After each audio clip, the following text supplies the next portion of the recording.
dari awal pendeklarasian Anda sebagai calon Presiden Republik Indonesia, sudah banyak drama dan intrik yang terjadi.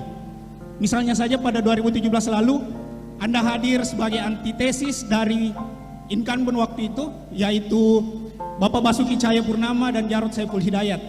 Sama seperti yang terjadi sekarang, Anda dianggap mampu menjadi antitesis dari calon yang akan hadir, yang didukung oleh incumbent.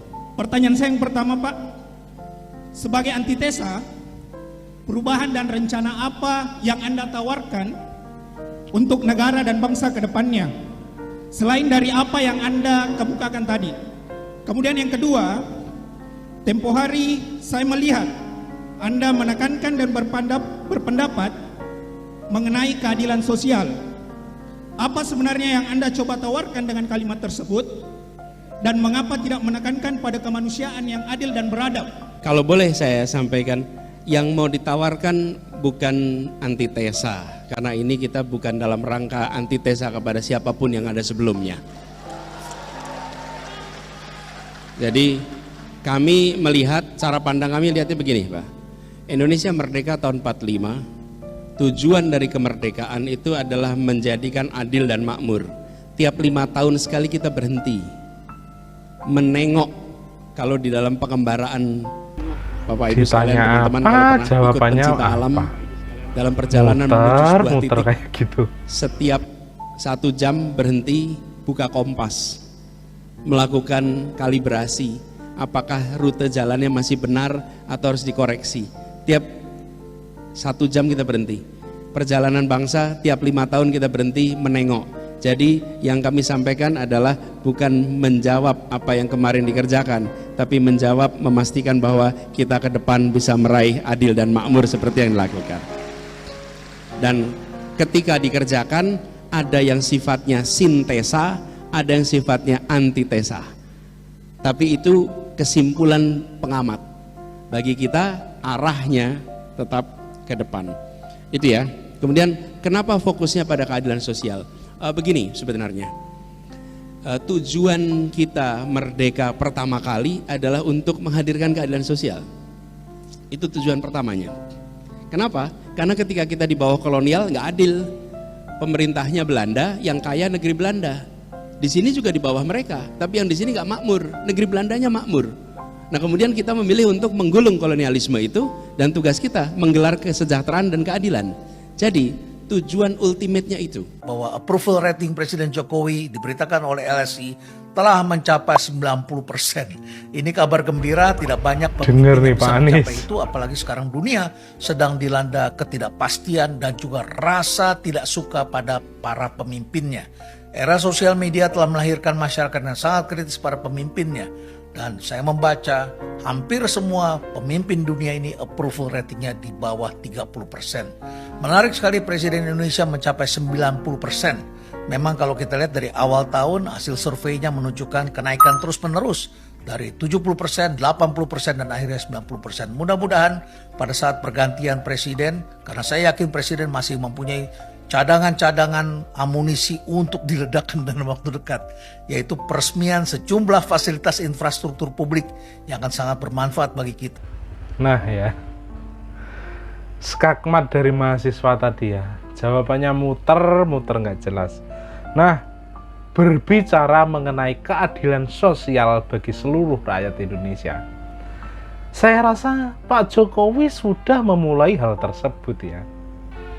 Hal itu bisa dilihat bahwa selama kepemimpinan Pak Jokowi ini, pembangunan masif dilakukan tidak hanya di Jawa saja. Di luar Jawa pun dilakukan pembangunan yang begitu masif.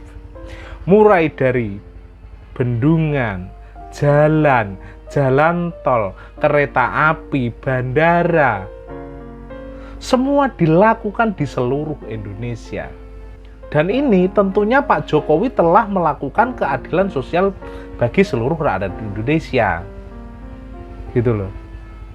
Yang dulu-dulunya pembangunan hanya berpusat di Jawa sentris, dan Pak Jokowi mengubah semua itu dengan melakukan pembangunan di Indonesia sentris, bukan hanya Jawa sentris saja.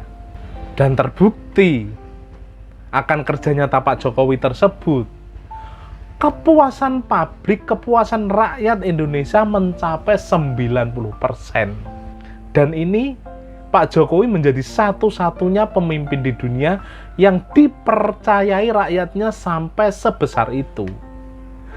Di negara manapun, kepercayaan kepada presidennya hanya 30% saja, kata Prof. Relna tadi. Jadi apa yang harus dirubah? Mestinya harus dilanjutkan kerja nyata dari Pak Jokowi tersebut, gitu loh. Nah, berikut ini saya akan tunjukkan cuplikan video mengenai dampak pembangunan yang dilakukan oleh Pak Jokowi. Langsung ya, kita lihat saja berikut ini. Emang harus dibesarin nih proyek kayak begini gitu. Jadi istilahnya membuka lapangan kerja buat orang banyak lah istilahnya. Orang-orang seperti saya kan istilahnya kemana kerja gitu. Harapan saya ke depannya ya kalau minimal udah jadi nih proyek itu bendungan, pada jembatan, apa itu ada perumahan, udah ada fasilitasi sama presiden. Saya harapannya itu dijaga gitu, biar awet, biar sampai anak cucu bisa menikmati hasil kerja saya gitu. Salah satu kunci untuk memenangkan persaingan adalah pembangunan infrastruktur. Jalan tol, pelabuhan, airport untuk mengejar ketertinggalan. Tapi semua infrastruktur yang dibutuhkan rakyat kita tidak akan terbangun dengan sendirinya. Di balik itu ada kontribusi yang besar dari sumber daya manusia yang handal, yang terampil dan terlatih. Dengan tenaga kerja konstruksi yang terlatih dan bersertifikat, saya yakin kita akan bisa mengejar ketertinggalan pembangunan infrastruktur. Terutama kita ingin meningkatkan kualitas. Kalau orang Jepang, orang Jerman bisa membangun dengan kualitas yang baik, kenapa kita di Indonesia nggak bisa? Bisa kita. Kita harus merasa yakin bahwa kita juga bisa melakukan seperti yang mereka kerjakan. Jangan merasa inferior, jangan merasa minder bahwa mereka lebih baik, tidak. Oleh sebab itu, kita bekerja pagi siang malam untuk menyelesaikan ini agar kita bisa bersaing dengan negara-negara lain.